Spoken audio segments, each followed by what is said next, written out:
पुत्र थे। अब बताओ कितने हो गए? गणित में थोड़ा कमजोर हूँ, मेरी हेल्प करो। हर रानी को 10-10 पुत्र थे, 16,108 विवाह हुए। अब कितने पुत्र हुए?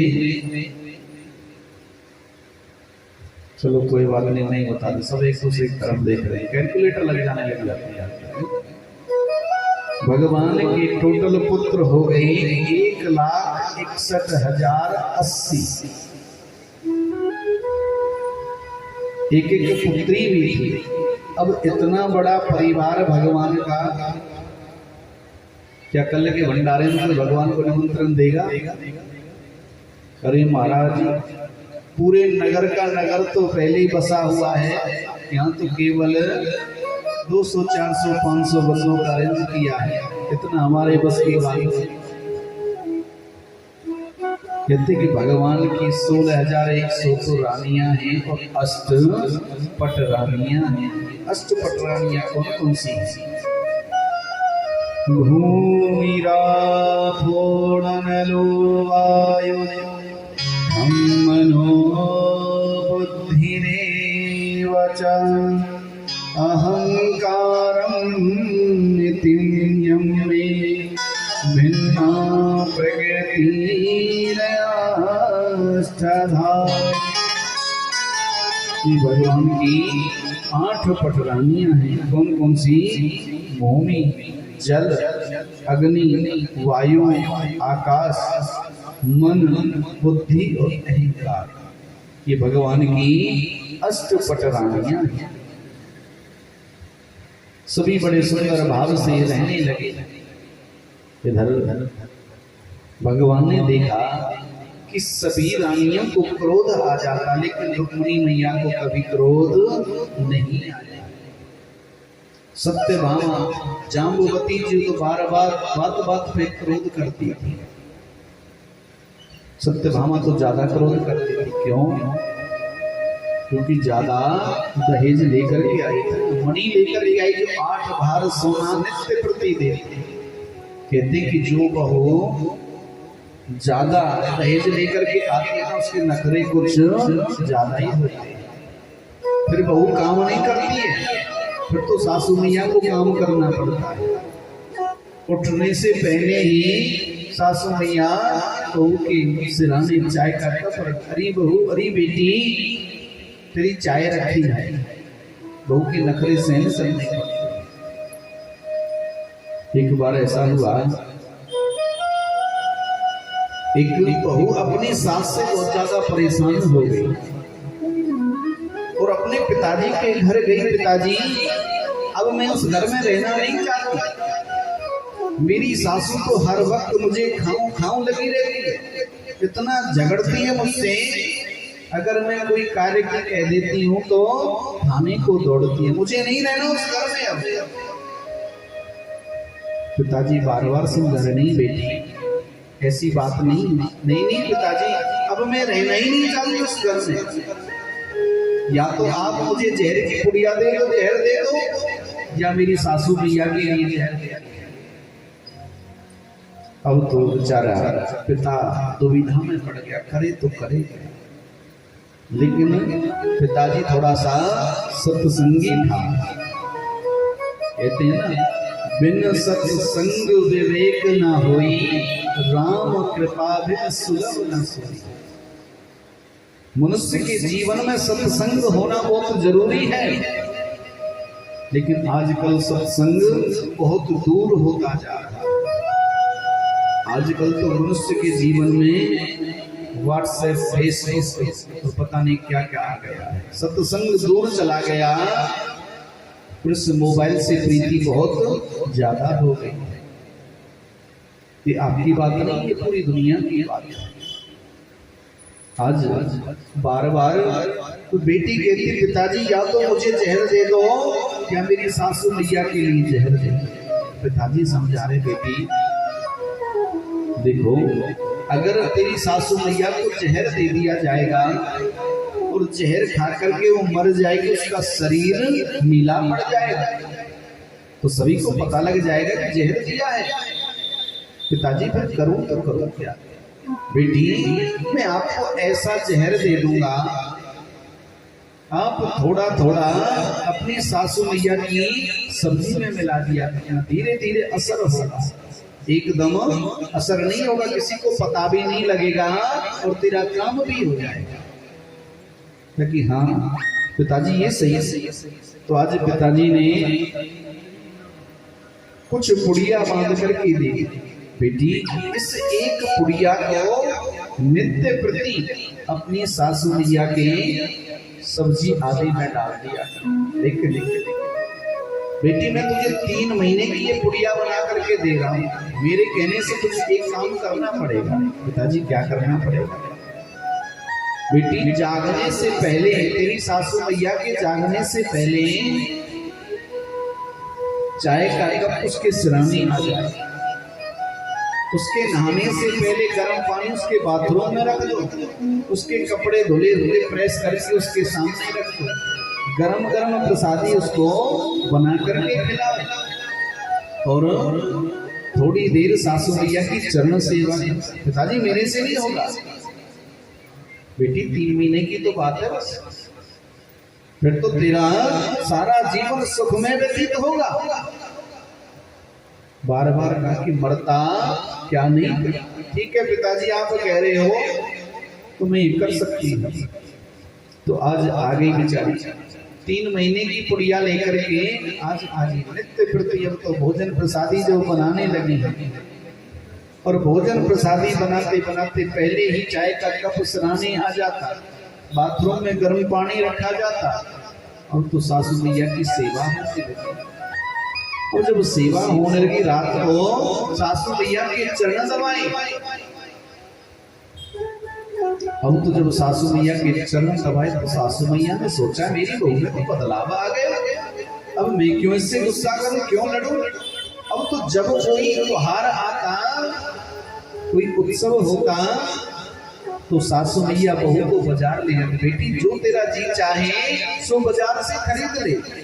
अब तो दोनों में इतना प्रेम होने लगा। अब तो धीरे धीरे 2 महीने व्यतीत हुए, और जब धीरे धीरे 2.5 और पौने 3 महीने व्यतीत होने लगे, अब तो बहू सासू के बिना ना रहे और सासू बहू के बिना ना रहे। तो सोचा कि अब तो हफ्ते बाद मेरी सासू मैया मर जाएगी। पिताजी के पास गई, पिताजी मैं अपनी सासू मैया को मरते हुए नहीं देख सकती, पिताजी कोई ऐसी दवाई दो जिससे उसे जहर का असर खत्म हो जाए। बेटी अब तो जहर का असर खत्म हो ही नहीं सकता। नहीं पिताजी मेरी सासू मैया के मरने से पहले मुझे मार डालो, लेकिन मेरी सासू मैया नहीं मरनी चाहिए। कितना प्रेम करती है मुझसे, अब तो बेटी से भी ज्यादा मुझे प्रेम करती है। अब तो मैं सासू मैया को मरते हुए नहीं देख सकती, केवल 2 दिन शेष रह गए, मेरी सासू मैया मर जाएगी। तो आज पिताजी ने कहा बेटी मैंने तुझे कोई जहर नहीं दिया था, मैंने तो तुझे केवल हाजमे का चूर्ण दिया था। कहते जब बातों से ही काम बन जाए तो लड़ने की आवश्यकता ही नहीं पड़ती, क्योंकि ये सत्संग के बिना सुलभ नहीं हो सकता है। तो हमें हमेशा प्रेम से रहना चाहिए। जिस घर में लड़ाई झगड़ा होता है उस घर में कभी भी लक्ष्मी वास नहीं कर सकती, ये ध्यान रखना। भगवान श्री राम प्रातः काल जब जागते थे तो प्रातः काल जागते ही वो अपने माता पिता के चरण स्पर्श करते थे। रामचरितमानस में तुलसी बाबा ने लिखा है ना कि प्रातः काल उठ के रघुनाथा, मात पिता गुरु नावे ही माथा। प्रातः काल उठते ही भगवान श्री राम अपने माता पिता को, अपने गुरुजी को प्रणाम करते थे। लेकिन आजकल सब कुछ धीरे धीरे समाप्त होता जा रहा है।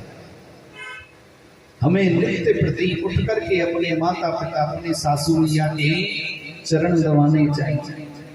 अच्छा कौन कौन अपनी सासू मैया के चरण दबाती है? कोई नहीं। चलो जैसी जिसकी भावना प्रभु तैसे ताकत। हमें नित्य प्रति अपने बड़े बुजुर्गों की सेवा करनी चाहिए, लेकिन आजकल सब कुछ धीरे धीरे समाप्त होता जा रहा है। एक बात और मैं आपसे पूछना चाहता हूँ, जब नई बहू घर में आती है ना, तो नई बहू अगर सासू मैया के चरण स्पर्श करती है तो पंजाब की मैं एक अलग सी प्रथा देखता हूँ।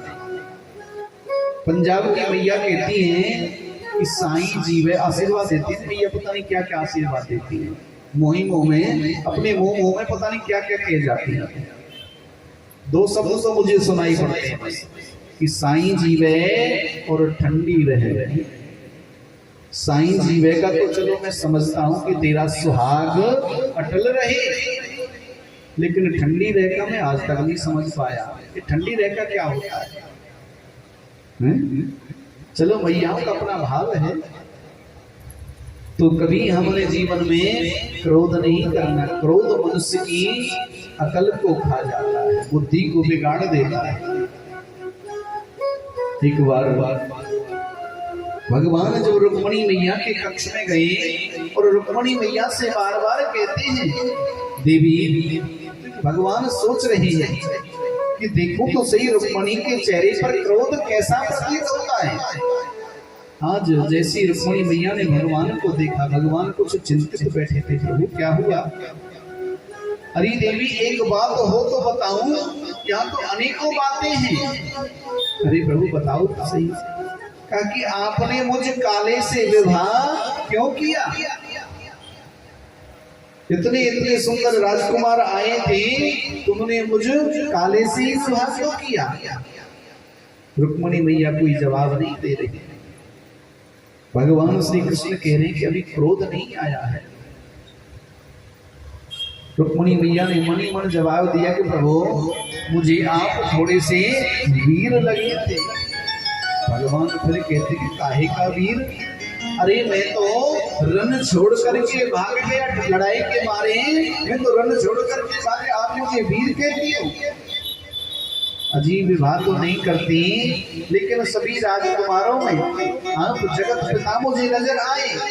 काफी काय का जगत पिता? कोई कहता है मुझे यशोदा नंदन, कोई कहता है मुझे देवकी नंदन।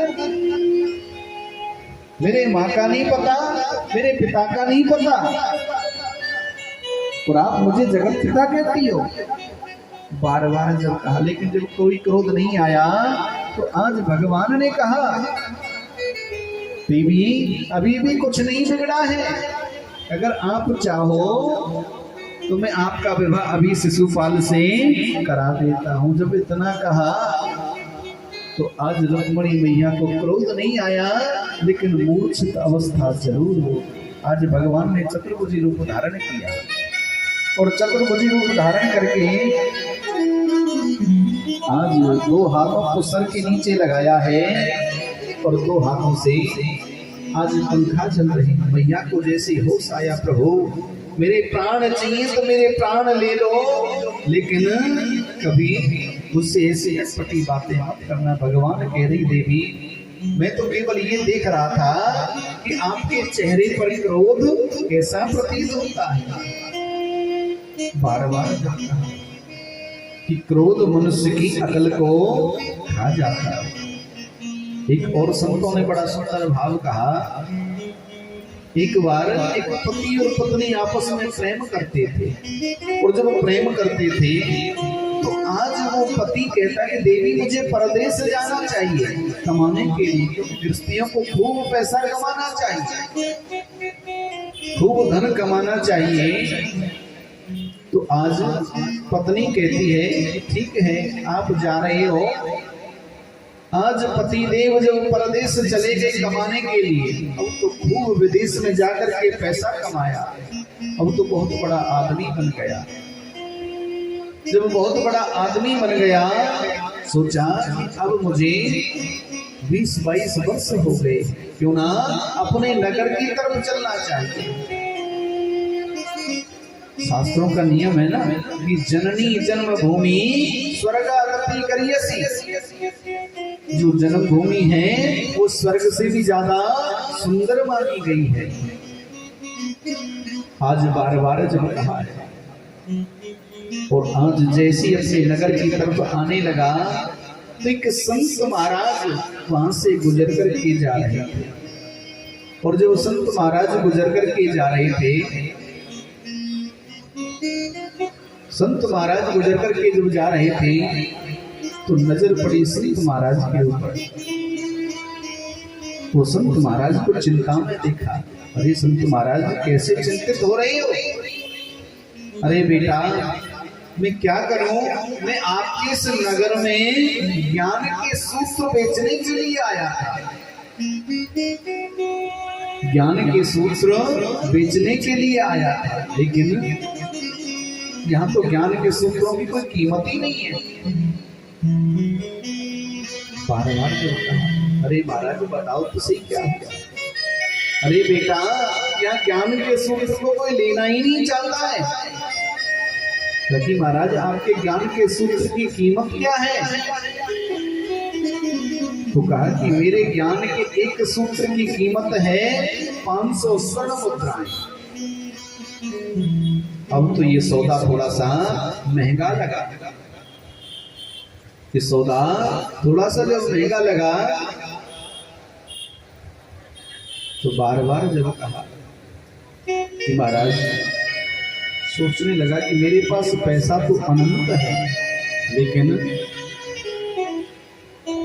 अगर ये महात्मा जी खाली हाथ चले गए तो मुझे दोष लगेगा, मेरे नगर को दोष लगेगा।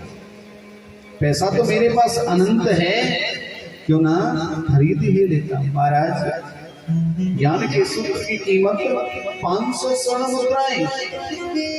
आज 500 स्वर्ण मुद्राएं दी और कहा कि बेटा ज्ञान का पहला सूत्र ये है कि कोई भी कार्य करने से पहले 1000 बार सोच लेना। अब तो बड़ा प्रसन्न होकर के जा रहा है, और जैसे ही प्रसन्न होकर के जब जा रहा है सोचा कि घर वालों को सरप्राइज देगा। तो आजकल सरप्राइज की बहुत ज्यादा प्रथा है। अगर मैं मुख्य द्वार से जाऊंगा तो घर वालों को पता लग जाएगा, क्यों ना मैं पीछे के द्वार से जाता है।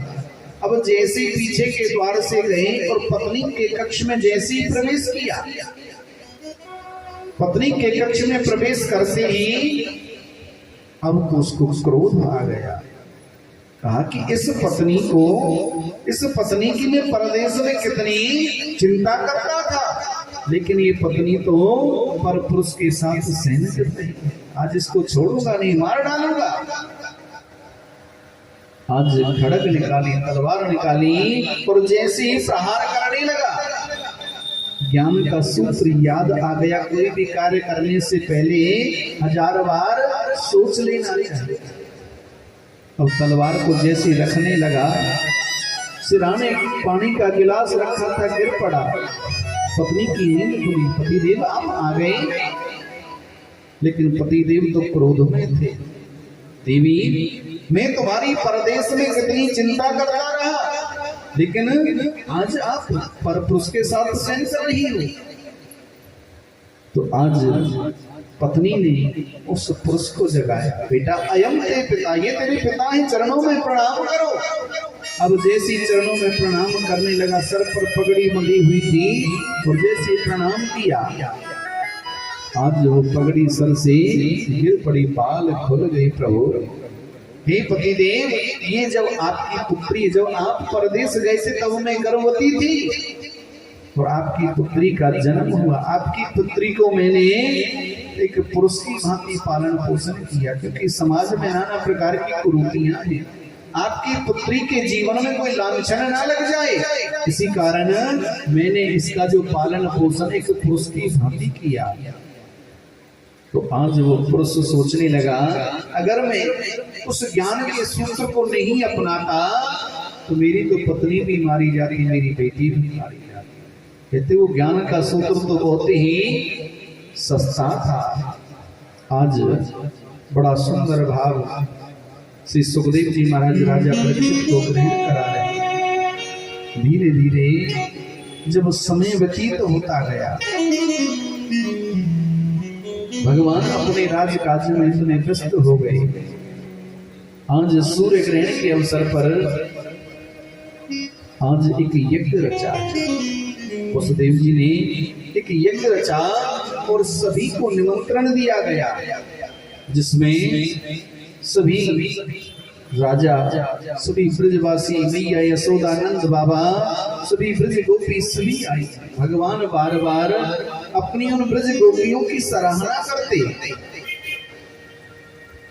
राजकुमारियां, भगवान की जो पटरानियां थी, वो बार बार चिढ़ती थी, प्रभु हम इतनी सुंदर हैं और आप बार बार उन ब्रज गोपियों की सराहना करते हो। हमसे ज्यादा सुंदर कोई नहीं हो सकता, हम देखो कितनी आपकी आज्ञाकारी है। तो भगवान ने आज एक बहाना बनाया, और बहाना क्या बनाया? नारद जी को बुलाया। नारद जी, आप मेरी सभी पटरानियों से, मेरी सभी रानियों से कहो कि भगवान अस्वस्थ हैं, आप अपने चरणों का जल धो करके उनको पिलाइए, तभी वो स्वस्थ होंगे। भगवान ने जाकर के, नारद जी ने जाकर के रानियों से कहा कि भगवान अस्वस्थ हैं, आप अपने चरणों का जल धो करके उनको पिलाइए। सभी रानियों ने मना कर दिया। आप ये क्या कहते हो? आप ये क्या कहते हो? हम अपने चरणों का जल भगवान को धो करके पिलाएं? नहीं नहीं, हमारा पतिव्रत धर्म नष्ट हो जाएगा। बार बार जब कहा है तो भगवान ने कहा कि अरे नारद जी, उस ब्रज मंडल के अंदर जाओ और जाकर के मेरी उन ब्रज गोपियों से कहना। और जैसे नारद जी ने ब्रज गोपियों से कहा कि भगवान अस्वस्थ हैं, आप अपने चरणों का जल धो करके भगवान को पिलाइए, तो आज उन ब्रज गोपियों ने एक क्षण देरी नहीं की, अपने चरणों का जल धो करके दे दिया। ब्रज गोपी कहती हैं कि अगर हमारे श्याम सुंदर हैं तो हमारा पतिव्रत धर्म है, अगर श्याम सुंदर ही नहीं रहे तो पतिव्रत धर्म फिर किस काम का? आज सभी रानियां देखती रह गई। कहा कि देखा तुमने, तुमसे ज्यादा सुंदर ज्ञानवान तो मेरी वो ब्रज की गोपी।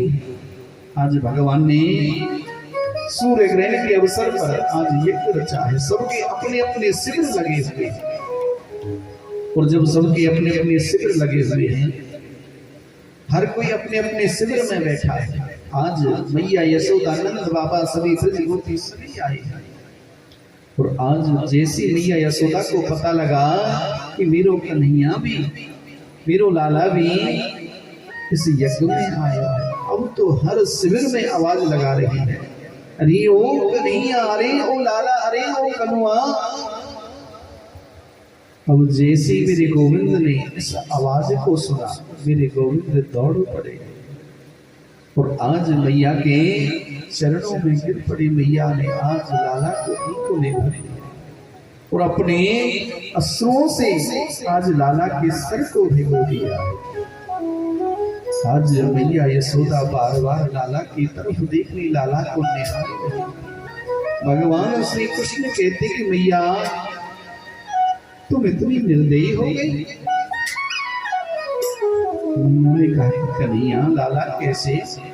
अरे मैया, मैं राजकाज में इतना व्यस्त हो गया तो आपको ये तक नहीं बना कि आप लाला के कम से कम पास तो जा सके, लाला को प्यार दुलार दे सके। आज मैया लाला की तरफ देख रही है। आज मैया कहते कि लाला, तेने कही कि मैं परसों आ जाऊंगा, मैं तो उस परसों की प्रतीक्षा कर रही थी। मैं रोजाना दीवार पर एक एक काटती थी, लिखती थी, लेकिन वो परसों कभी आई नहीं। तुमने मुझसे झूठ क्यों बोला? आज भगवान मैया से कहते, मैया मैं आपका अपराधी हूँ, आप मुझे जो दंड देना चाहो सो दे सकती। अगर मैं आपसे उसी समय कह देता कि मैया मैं अब लौट करके नहीं आऊंगा, तो आप उसी समय अपने प्राण त्याग देती, और अपनी मैया को मैं मरते हुए कैसे दे सकता?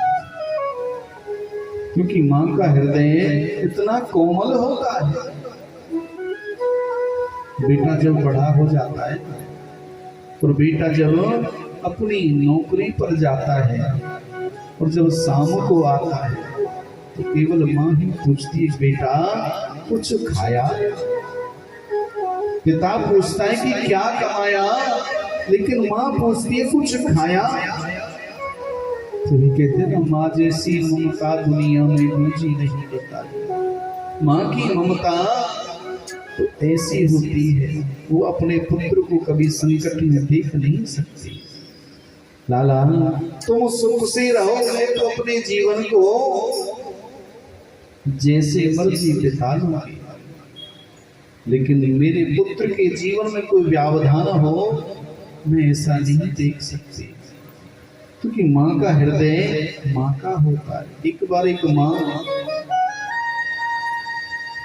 अपने छोटे से पुत्र को लेकर के लोगों के घरों में कार्य करते पिता रहे, और आज माँ को केवल 2 फुलके मिलते, और वो कहती कि ना तो इससे मेरे पुत्र का पेट भरेगा, क्यों ना ये सारा प्रसाद मैं अपने पुत्र को ही खिला दूं, तो अपना जैसे तैसे पानी पी करके गुजारा कर लूंगी। आज माँ खाली डब्बे को रख देती, सारा भोजन परोस करके थाली में अपने पुत्र को दे देती। पुत्र ने 1 दिन देखा, 2 दिन देखा, तीसरे दिन पुत्र समझ गया माँ तो खाली डब्बे को रख देती है। और आज पुत्र भी केवल आधी सी रोटी खाता और कहता मैया मेरा पेट भर गया। आज माँ ने बड़ी मेहनत करके आज पुत्र को पढ़ाया लिखाया, आज विवाह के योग्य कर दिया, विवाह हो गया। और जब विवाह हो गया तो आज पत्नी घर में, आज महीने 1.5 महीने ही बीते थे, आज पत्नी बार बार उस माँ पर इल्जाम लगा रही है कि आपने सुना कि माँ ने मेरी सोने की अंगूठी को चुरा लिया है। तो पुत्र बार बार अपनी पत्नी से कहता है कि आप अपनी हद में रहो, लेकिन बार बार जब पत्नी इल्जाम पे इल्जाम लगा रही तो आज पुत्र ने अपनी पत्नी को एक थप्पड़ लगाया, ताकि अपनी माँ के प्रति आप मुझे मारते हो, माँ तो बस 2, 4, 10 वर्ष की है, सारा जीवन मैंने आपके साथ बिताना है। तो आज उस पुत्र ने कहा कि आप किस पर इल्जाम लगा रही हैं? जो अपना सारा भोजन अपने पुत्र को दे सकती है, अपनी सारी इच्छाओं को त्याग सकती है, आज वो बुढ़ापे में तो किसी अंगूठी की हकदार हो सकती है। तुम तो केवल महीने 1.5 महीने से मेरी माँ को जानते, मैं तो जन्म से जानता, क्योंकि माँ का हृदय माँ का होता है। आज माँ ने अंक में भर लिया है लाला को, और अपने अश्रुओं के जल से आज लाला के सर को भिगो दिया। आज कन्हैया ने पूछा मैया ब्रजमंडल से कौन कौन आए हैं? लाला सभी आए, तेरे बाबा आए हैं, ब्रज गोप ग्वाल आए हैं, सभी ब्रज की गोपियां आई हैं। आज भगवान सबसे मिले। इधर ब्रज गोपियां कहती प्रभु आप बार बार उन ब्रज गोपियों की सराहना करते हो, आज हम भी उन ब्रज गोपियों का दर्शन, श्री राधा रानी का दर्शन करना चाहते हैं। आज भगवान ने कहा कि देवी कहते गुरु के घर, मित्र के घर कभी खाली हाथ नहीं जाना चाहिए। आज गरम गरम दूध लेकर के सभी अष्टपट रानियां आज श्री राधा रानी का दर्शन करने के लिए जा रही हैं।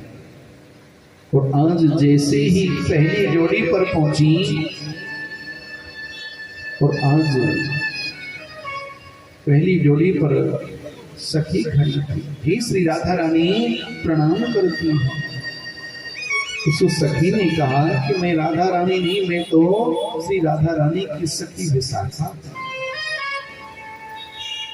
दूसरी जोड़ी पर गए, हे श्री राधा रानी प्रणाम करती हैं, ताकि मैं राधा रानी नहीं, मैं तो उनकी सखी ललिता हूँ। ताकि जब सखी इतनी सुंदर है, राधा रानी पता नहीं कितनी सुंदर होगी।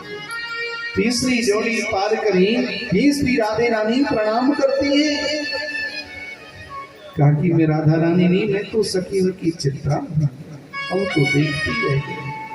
जैसी 7 जोड़ी पार करी, श्री राधा रानी सभी सखियों के मध्य बैठी हुई है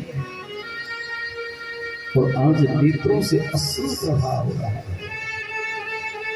आज जाकर के चरणों में प्रणाम किया। हे श्री राधे रानी प्रणाम करती, हमने जैसा सुना उससे 100 गुना अधिक सुंदर आपको पाया। हे श्री राधे रानी हमारे ऊपर भी कृपा करें, हमें भी अपनी कृपा से आप पवित्र करें।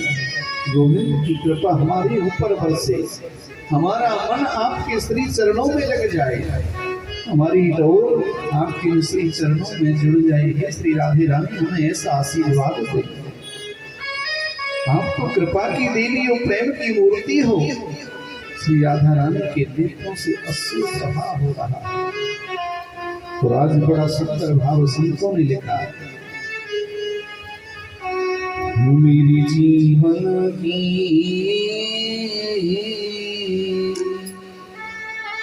वो मेरे जीवन की जोड़े गई डोर, किशोरी तेरे चरणों में मेरे जीवन की जोड़े गई डोर, किशोरी तेरे चरणों में जीवन की जोड़े गई डोर, किशोरी तेरे चरणों में मेरे जीवन की जोड़े गई डोर, किशोरी तेरे चरणों में, किशोरी तेरे चरणों में, श्री राधे तेरे चरणों में, किशोरी तेरे चरणों में, श्री राधे तेरे चरणों में मेरे जीवन की ओ मेरे जीवन की मेरे जीवन की जोड़े गई डोर, किशोरी तेरे चरणों में मेरे जीवन की जोड़े गई डोर, किशोरी तेरे चरणों में। हरि बोल।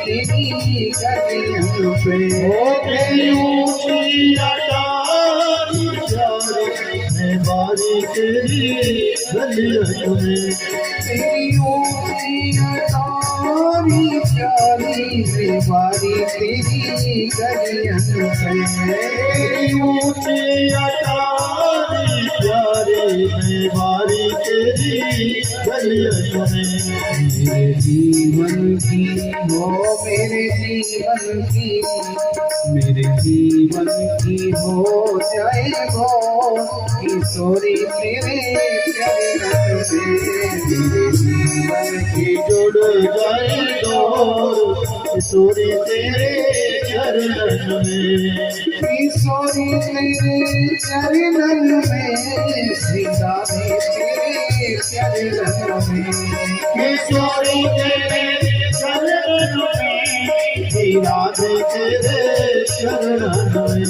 मेरे जीवन की हो मेरे जीवन की मेरे जीवन की जुड़ गई डोर, किशोरी तेरे चरणों में, मेरे जीवन की जुड़ गई डोर, किशोरी तेरे चरणों में। हरि बोल।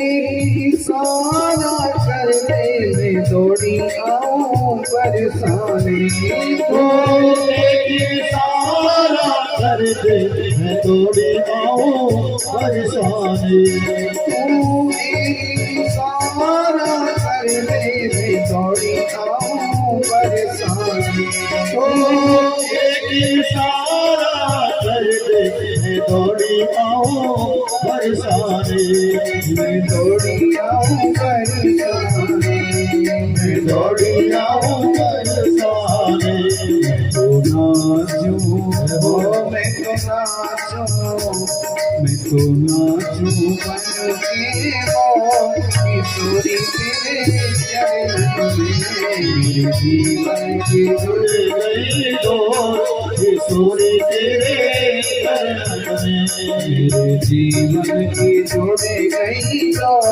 किशोरी तेरे चरण में मेरे जीवन की जुड़ गई दो किशोरी तेरे चरण में हरि बोल।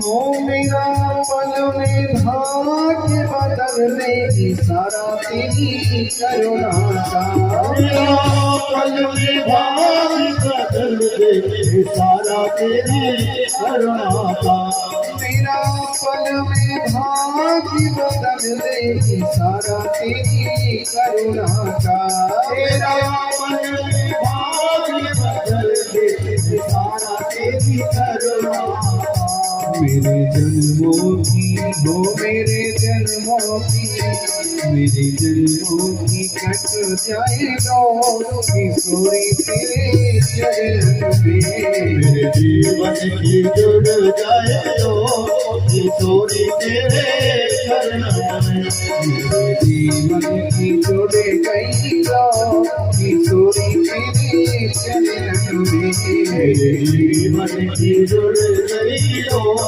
किशोरी तेरे चरण में किशोरी तेरे चरण में श्री राधे तेरे चरण में किशोरी तेरे चरण में राधे तेरे चरण में मेरे जीवन की हो मेरे जीवन की मेरे जीवन की जुड़ गई तो किशोरी तेरे चरण में मेरे जीवन की जुड़ गई तो किशोरी तेरे चरण में मेरे जीवन की जुड़ गई तो किशोरी तेरे चरण में मेरे जीवन की जुड़ गई तो किशोरी तेरे चरण में मेरे जीवन की जुड़ गई तो किशोरी तेरे चरण में मेरे जीवन की जुड़ गई तो किशोरी तेरे चरण में किशोरी तेरे चरण में किशोरी तेरे चरण में किशोरी तेरे चरण में किशोरी तेरे चरण में किशोरी तेरे चरण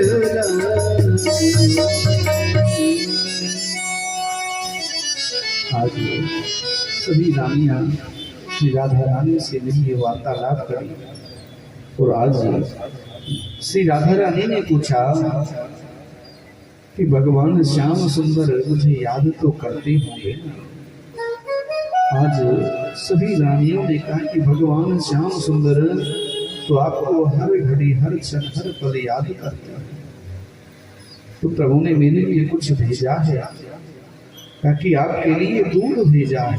अब जैसे ही कहा कि दूध भेजा है, आज आनन फानन आज वो दूध लेकर के और जल्दी जल्दी वो पान करने लगे। आज श्री राधा रानी का दर्शन करके और आज अपने आप का जो अभिमान था, आज उन रानियों का वो चूर चूर हो गया। और आज वहां से जब आई हैं और भगवान श्याम सुंदर के चरणों की तरफ जब देखा आज सत्यभामा जाम्बवती बार बार कहती प्रभु कहीं गए थे क्या? हरी देवी में तो कहीं नहीं गया। फिर आपके पैरों में झाले कैसे पड़ गए? कि जो आप गरम गरम दूध लेकर के जो गई थी ना, तो श्री राधा रानी ने पान किया और वो दूध मेरे चरणों पर गिरा। क्यों? क्योंकि श्री राधा रानी के हृदय में मेरे चरण कमल का वास, वो दूध गरम गरम चरणों पर पड़ा तो उसमें छाले पड़ गए। तभी कहते हैं कि राधा ही कृष्ण है और कृष्ण ही राधा है। दो देह जरूर हैं लेकिन प्राण एक है। श्री राधा रानी के बिना श्याम सुंदर नहीं रह सकते और श्याम सुंदर के बिना श्री राधा रानी नहीं रह सकती। आज बार बार जब कहा, सभी रानियां देखती रही। श्री सुखदेव जी महाराज राजा परीक्षित को बड़ा सुंदर भाव ग्रहण करा रहे। कहते कि श्रीमद् भागवत में राधा नाम